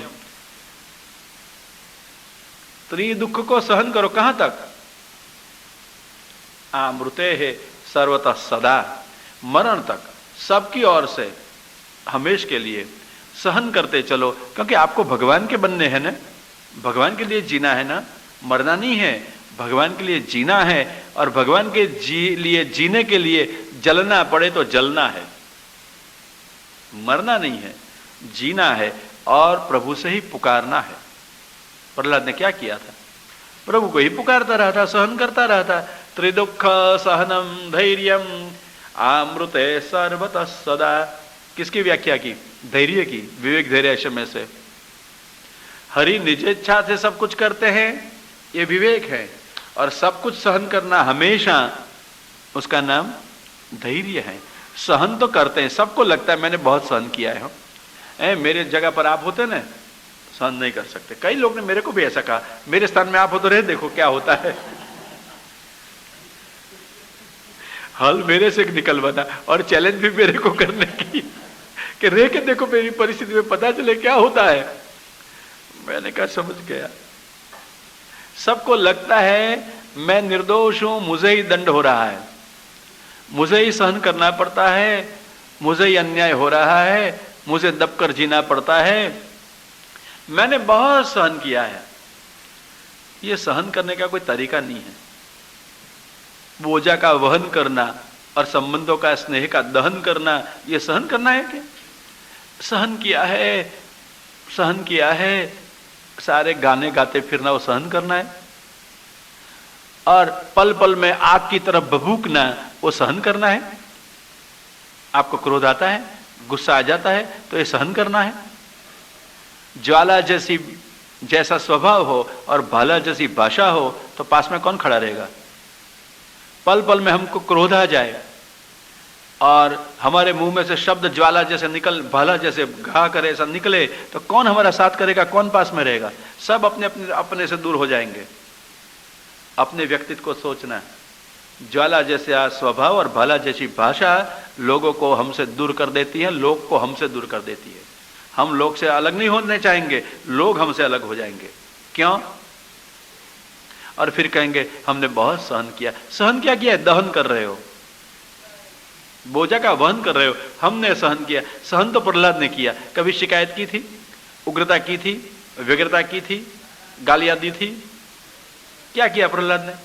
सहन किया। कुंता जी ने क्या किया? कितना भी अनाचार धृतराष्ट्र ने किया, ठीक है, अन्याय किया, अधर्म किया, छल कपट किए, कुंता ने क्या किया?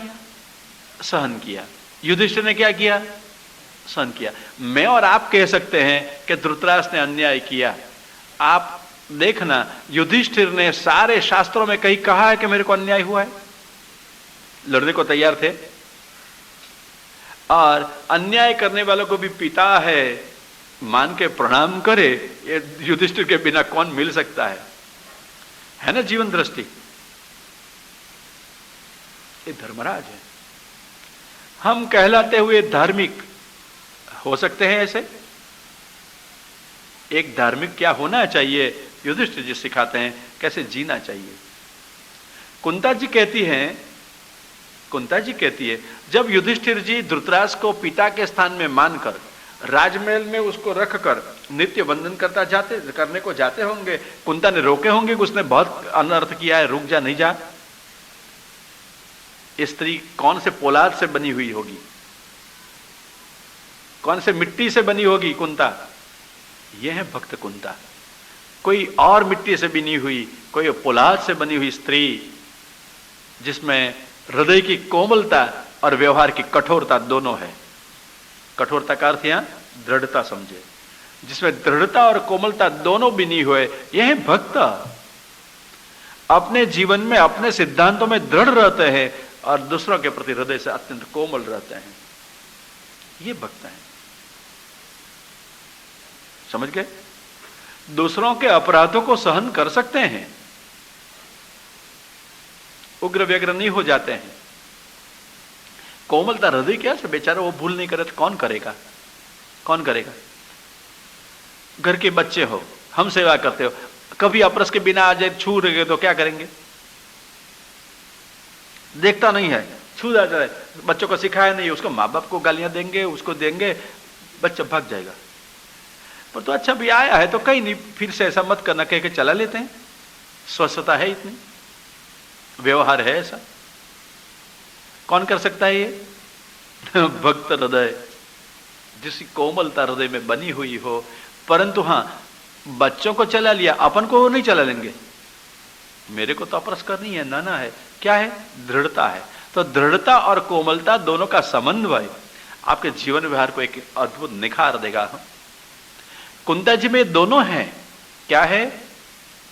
सिद्धांतों की, जीवन दृष्टि की दृढ़ता और व्यवहार की कोमलता। यह है भक्त कुंता। पहचानी बराबर? बस इतनी पहचान आज कुंता की अपने की पर्याप्त है। एक स्त्री जब कह सकती है, अहो विश्वेश विश्वात्मन विश्व मूर्ते स्वकेशु में स्नेह पाशमिमं छिंदी दृढ़म वृष्णीषु पांडुषु। स्त्री को अपने कौन लगते हैं? पति पक्ष और पितृपक्ष। स्वकेशु, ये स्वजीय स्वकीय लगते हैं। और उसमें से स्नेह को तोड़ना और छोड़ना स्त्री के लिए आसान है। कितने भी कटु अनुभव होते होंगे, परंतु जो अपने माने हैं वो मायके वाले और पति वाले, ससुराल वाले, इनका स्नेह पाश टूट सकता है, छूट सकता है। बस सहन करते चलो, जलते चलो, जलाते चलो, परंतु अंदर रहते चलो। दोनों काम करते रहे, जलते भी और जलाते भी है। कुंता जी कहती है ऐसे नहीं, ऐसे नहीं, न जलो न जलाओ और जियो। सिद्धांत याद रखना, न जलो न जलाओ और जियो। कैसे? प्रसन्नता से, प्रभु को लक्ष्य में रखते हुए, प्रभु के लिए, प्रभु की प्रसन्नता के लिए जियो। याद रखेगा सिद्धांत, न जलो न जलाओ और जियो, भगवान के लिए, भगवान प्रसन्न हो ऐसा। ये जीवन संदेश किसका है? मां कुंता जी का है। हो गया स्पष्ट? इतनी कुंता जी की आपको क्या मिली? क्या मिली? कहिए क्या मिली? विचारधारा मिली। क्या मिली आपको कुंता जी की? जी, पहचान मिली।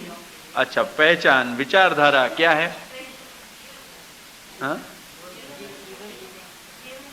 जीवन पद्धति, जीवन की प्रेरणा। अरे वाह वाह, अच्छा है, मैं बहुत प्रसन्न। जो कुछ मिला वो मिला ना आपको,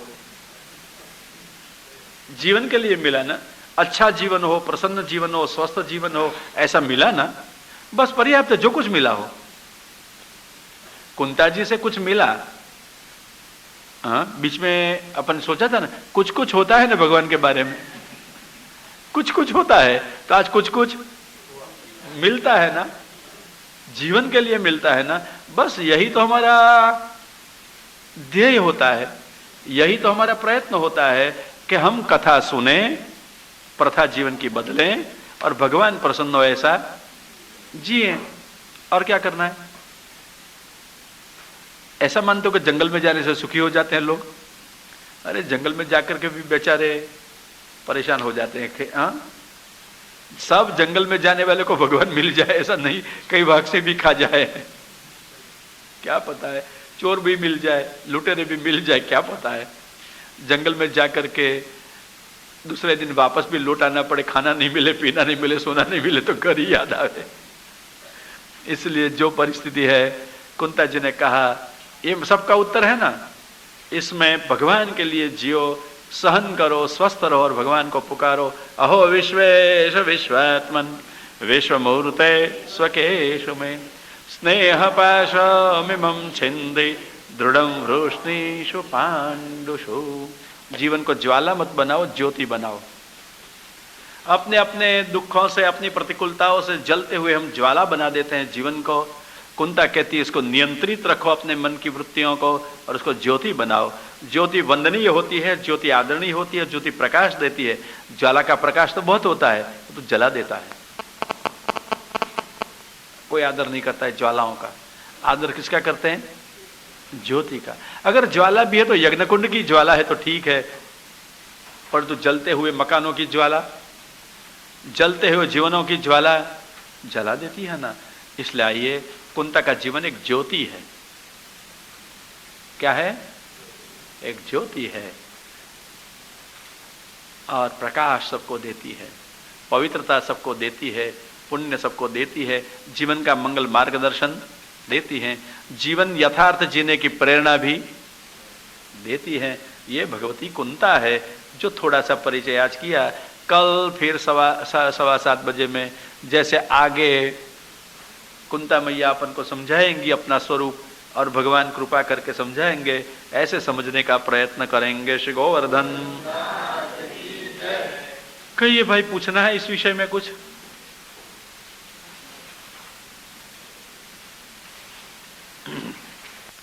दृढ़ीना चरण न केरो भरोसो, दृढ़ीना चरण न केरो। शिवल्लभ नख चंद्र छटा बिना, सब जग माज्यो अंधेरो भरोसो दृढ़ई न चरणन केरो साधन और नहिया कली में जासु हो तनिबेरो सूर कहा कहे द्विविध आधरो बिना मूल को चेरो भरोसो दृढ़ई न चरणन के दृढ़ई न चरणन केरो भरोसो दृढ़ई न चरणन केरो। श्री गोवर्धन, श्री आचार्य जी, श्री महाप्रभु जी की जय। श्री गोसाई जी परम दयाल की जय। श्याम सुंदर श्री यमुने महाराज जी, श्री बाल कृष्ण लाल की।